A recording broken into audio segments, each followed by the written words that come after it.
Alors, après avoir vu donc la racine carrée de x qui est très simple à calculer, donc il faut connaître par cœur cette formule, il faut la connaître par cœur.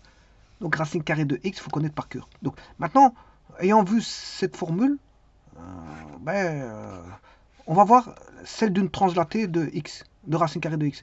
C'est-à-dire plus, on va dire plus p, ou on va dire x plus b.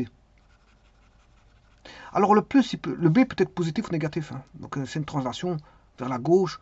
Si c'est voilà, plus b, c'est vers la gauche, et moins b, c'est une translation vers la droite. Alors, comme je vais le montrer maintenant dans un petit instant,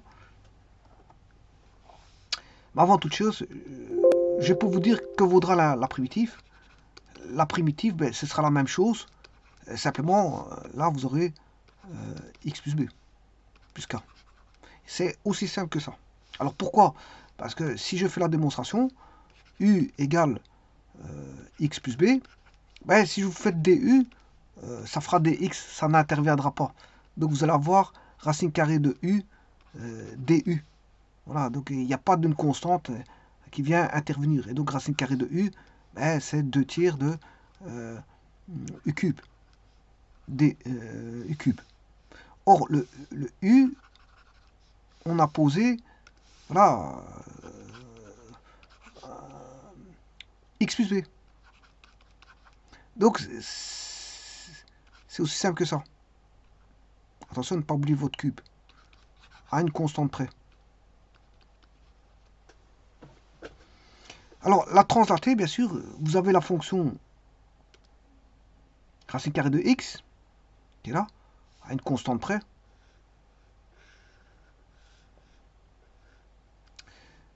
Maintenant, ce que je vais faire une translation, rentrer dans la fonction, mettre un curseur. Oui, attention qu'il y a un domaine à ça, j'ai oublié de mettre le domaine. Bien sûr, il faut que x plus b, parce que la primitive ne peut pas exister partout, hein. Elle n'existe que si x plus b est positif. Enfin, plus grand ou égal à 0. Oui, positif. X plus b positif, c'est-à-dire plus grand ou égal à 0. Ça, c'est positif. Parce que si j'avais mis ça, c'est strictement positif. Alors, positif, strictement positif, c'est pas le même. Positif est peut-être encore égal à 0. Donc, ça, c'est positif. Donc, la condition d'existence, il faut que x plus b soit positif, c'est-à-dire x plus grand ou égal à moins b. Voilà.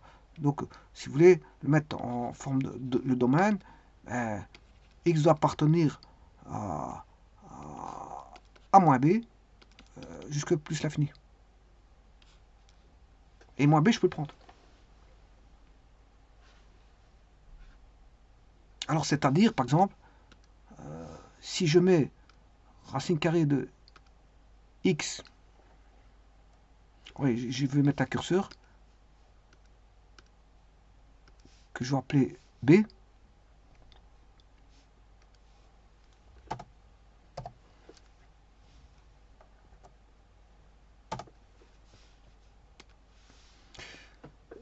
voilà, je vais mettre b, et là, je vais additionner plus b.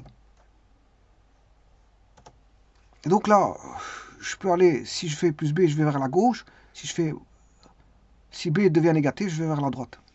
C'est comme je vous ai expliqué ici, il y a un petit instant. Et là, maintenant, vous voyez que la primitive, voilà, c'est juste. Hein, par contre, moi, 2J, je ne vois pas d'où il vient.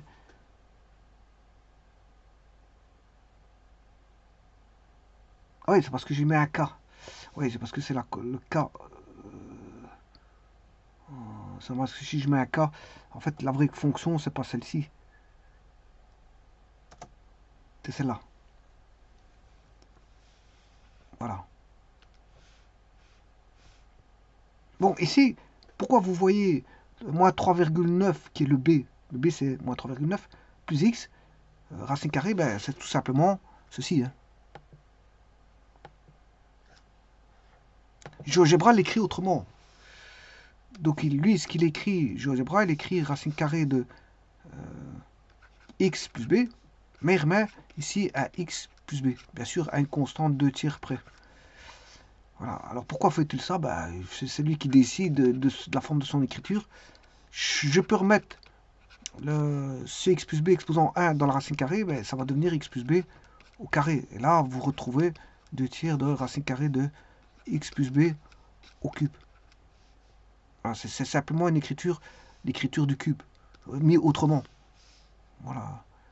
Attention qu'ici, j'ai oublié quelque chose. Là, j'ai oublié mon cube.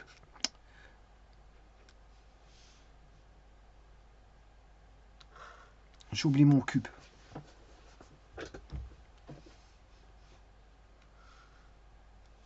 De toute façon, je l'avais écrit ici. Hein. Je l'avais écrit là.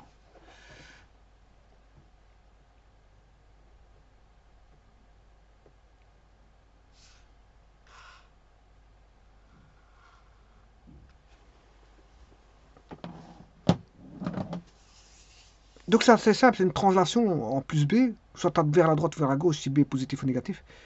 Eh bien, c'est la même formule que la racine carrée. Et vous devez tenir compte de la translation, x plus b, tout simplement. Je vous remercie.